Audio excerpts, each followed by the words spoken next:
How's it going, my fellow Helldivers? Today, I want to talk to you guys about my personal wish list for a Buffdivers 2 patch update. I really hope that somebody over at Arrowhead watches this video somehow, some way, and they take what I say into account because I don't think we need a buff in terms of weapons and armor, even though I'm pretty sure they could have their own discussion. Um, the one thing that I do believe needs to be buffed is progression in the game and the progression system as a whole. Because currently, in my opinion, progression doesn't feel good in this game.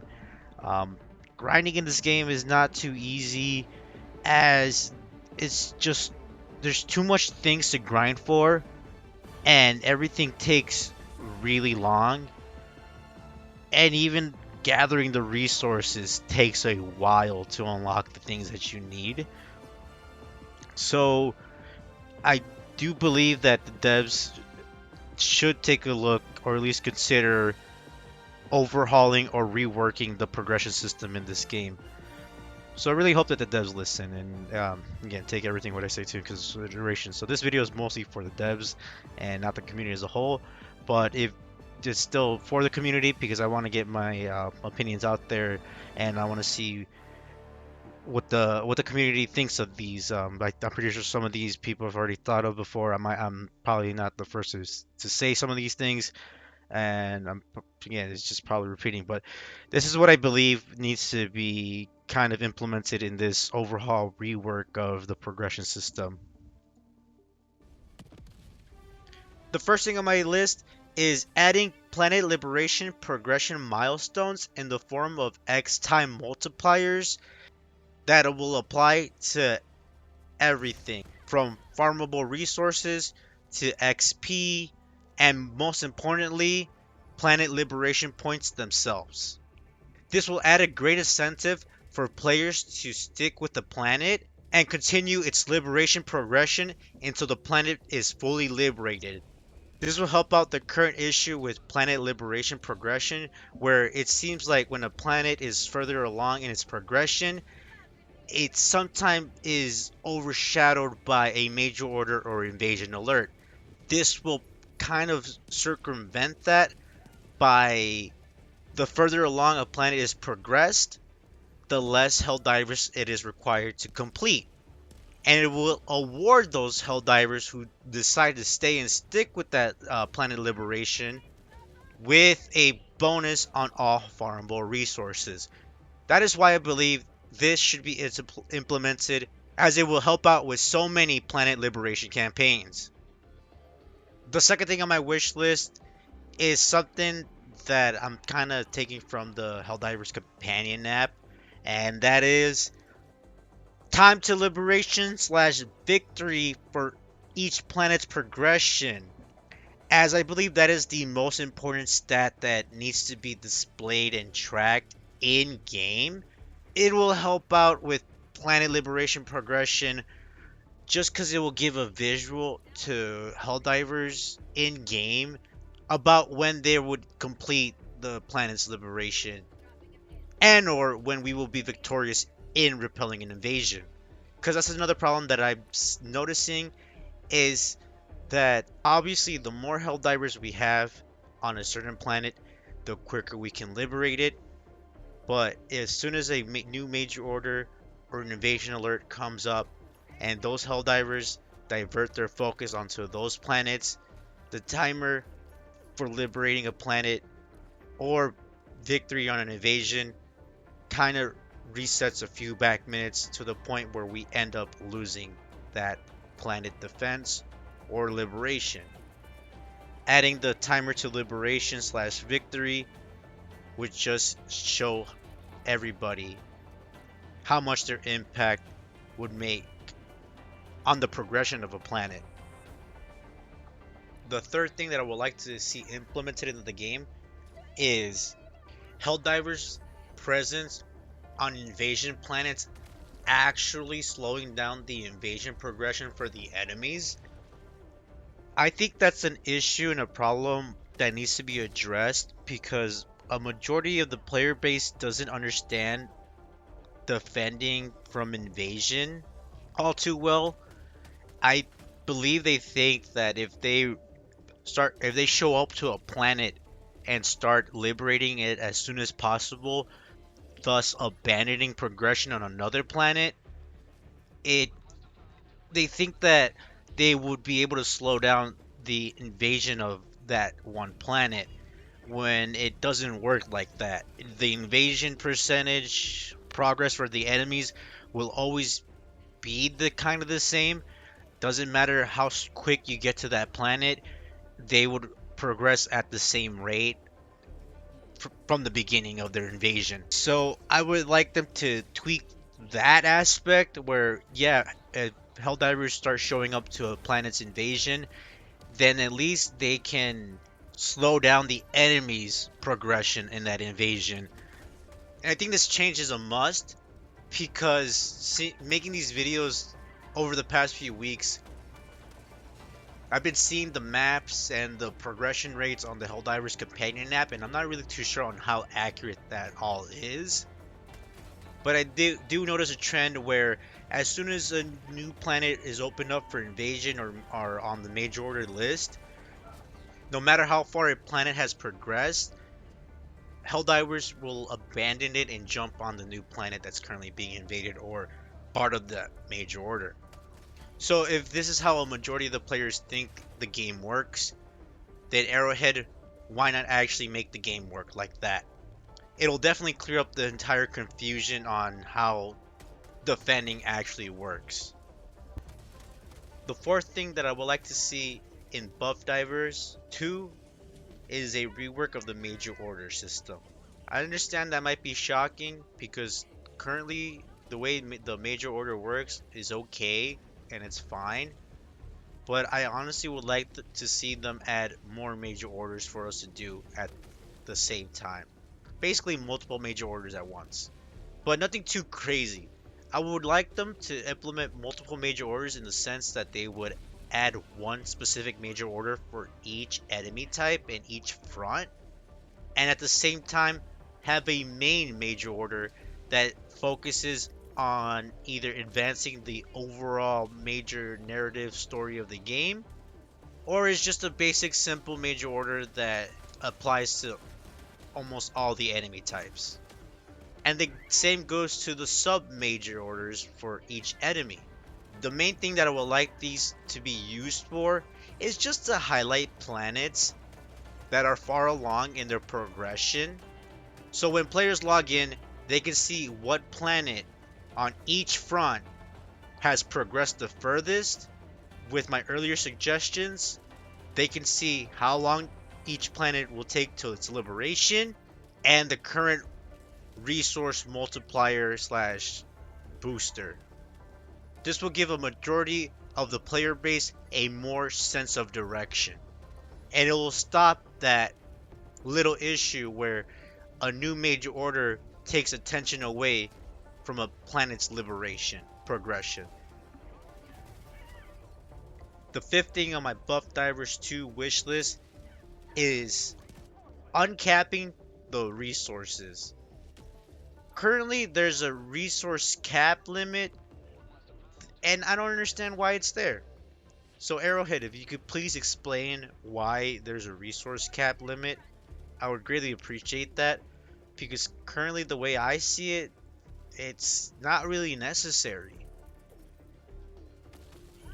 Alright, number 6. We're getting close to the end, I swear. So number 6 on my list is changing operation completion time by changing one of the long missions to one of the short missions.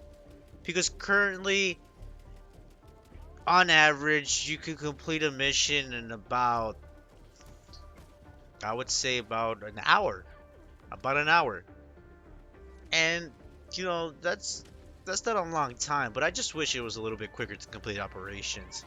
So if Arrowhead, if you could just make that change to the operations, how they work, if you could just give us one really long mission and then just 2 short quick missions per operation, and then we complete operations, then that would greatly help out on liberating planets, as more Helldivers will be able to complete more operations quickly, thus adding more liberation points to the planet's liberation progression. Number 7 is piggybacking off of number 6, where it's also changing how operations work.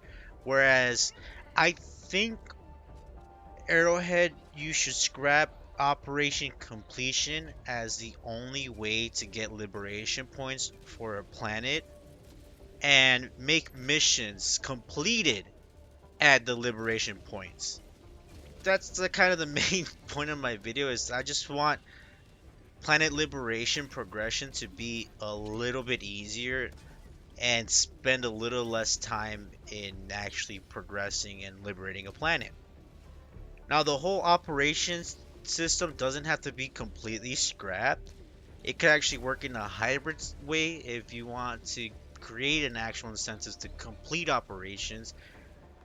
It kind of goes back to what I said with the planet liberation milestones. Add an X time bonus at the end of the operation that will boost the rewards for the operation. And again, easier said than done, but maybe add like a little small bank where all the samples you collected, all the warbond medals you collected would be multiplied at the end of the operation. Now, I understand multiplier on top of multiplier might be a little bit difficult to figure out and get done.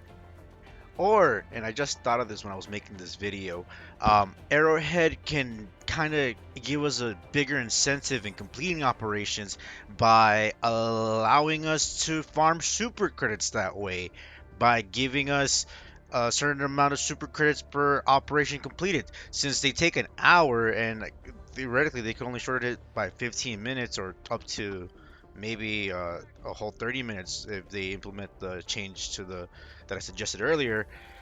And due to that length of time, I think Arrowhead can find a certain amount of super credits per operation to give out where they feel comfortable, where they don't feel they would be losing as much money by allowing that to occur, but they would also, where we would feel like we're earning enough to grind for whatever we want in the superstore, the next war bomb that we want. It just gives us that little oomph, because you can farm super credits currently, but when you're playing high chaotic missions, sometimes you're not really focused on what you're farming. So that's why I'm kind of like suggesting these. Now, it could either be a flat fixed amount, or it could fluctuate depending on the priority of a planet, almost like adding a bounty from Super Earth High Command on really high priority planets when they're not listed on the major order or the alert. And the final thing on the list is, which might be the trickiest thing for Arrowhead to actually implement, is showing the accurate active Helldivers numbers. I might be wrong, but I think Arrowhead tracks players logged off as still active, because that's how they're able to give them the major order rewards. Once we complete those and they log back in, that's how they're able to give them the free armor sets. Whenever they do give away armor sets, they keep them technically logged in when they're logged out. And I believe they did come out and confirm that it was up to 2 months, especially with the recent Killzone armor that they gave away.